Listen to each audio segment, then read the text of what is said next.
Adding topics to communities is one way to organize and structure content in a logical flow.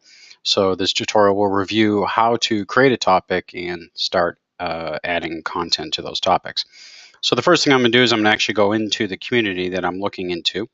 And from there, I'll be able to identify which of the topics I want to create. So we'll just jump into the site administrator community. We'll make a pretend topic here, and then what we'll do is we'll start to add content to it. So the way to make a new topic is to click on the gear wheel, which is the community administration panel. And in there, you'll see a link that says to create a new topic. So we'll click on new topic right there on the left. And so it's going to open up a new panel. And even though we started in that community, we're actually going to click here and re-enter our community name. So in this case, it was site administrator. And we can put a topic name here. So we'll just call this test topic. And we'll put it in. We have the ability to put a thumbnail here, but we're going to cover thumbnails in a separate tutorial. So this one is a description, and then tags if we want to. Now tags link everything together for us, and we want to be able to make sure that when content is displayed, they will also display other relevant content associated with what they're looking at that time. So we'll call this admin tutorials. These are the two I've been using to build these tutorials. Now it's time to add content. Now that the topic is ready to go and it's going to fall into the site administrator community as test topic, we need to assign chapters. So think of a topic as a book, and then each one of these chapters is just like in a book, a chapter, and we'll align the content directly underneath these. It makes sense. So we'll just call this test 1, and then we'll add a second one, and we'll call this one test 2. Now we've got 2 chapters ready to go. Now it's time to add content. Now, the tricky part of adding content here is you actually need to know the name of the content. And what I do is one of the best ways I know is on another pane or another window, I'll click on my image in the upper right screen and it will show all the content that I've just recently uploaded or created. And so then that way I'll keep that in another window and I know the names of the files that I've just added. So let's do a quick search. I'll just add a few random ones here. So I created one called navigation bar. And so here it is right here, navigation bar overview, and I'm just going to drag it and drop it right here. And I know I create another piece of content called uploading.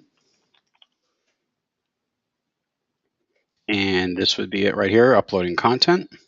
Now I've got a V2 here too, but I know that I want this one here. That's why naming conventions are so important.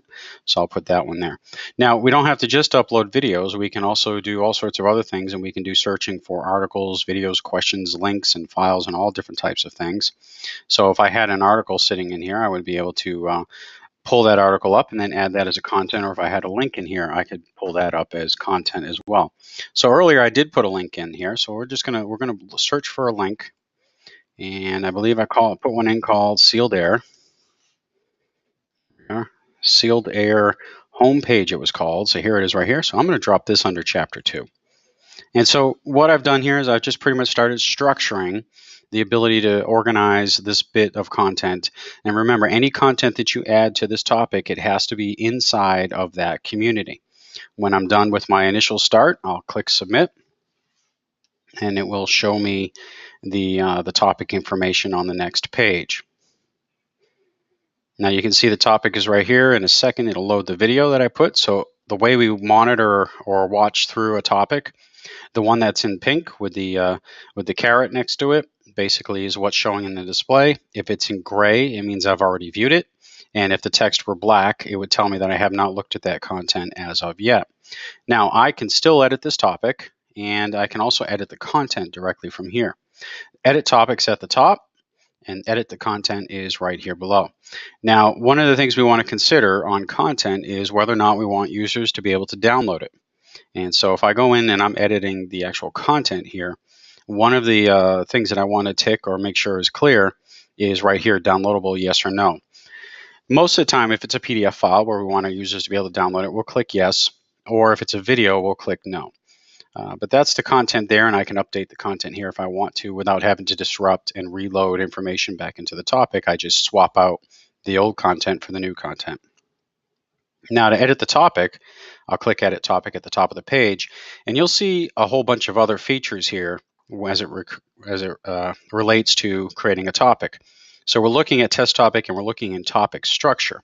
We also can update and create assessments and tests and quizzes and all different sorts of things in here, but we'll do that in another one.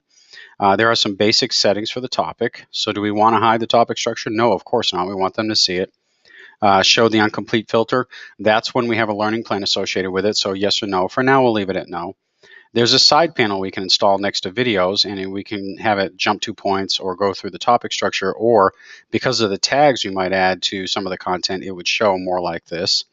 Do we want to show content description? So for each piece of content we add, we put a description in. Yes, we want to show it here in this case and display the topic structure below.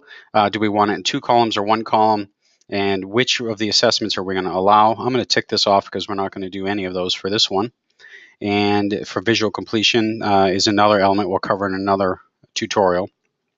The description again, and if there are digital signatures required for any of the content, do we want it to show in the topic view, yes or no? Well, we're done with that, and then we'll get into assessment settings and surveys in a future tutorial, and I'll go ahead and click save here. So now it's been saved. I'm going to follow my breadcrumbs back to the topic and take a look at what we've got.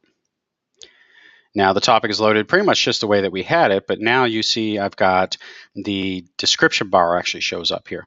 Another functionality we can add, we can actually put custom HTML underneath here that would direct a user after watching the video to a certain document somewhere on a shared drive or into something like Docurated or something like that. So that's the basics of setting up a topic. And from here, we'll move into some of the more detailed settings behind topics.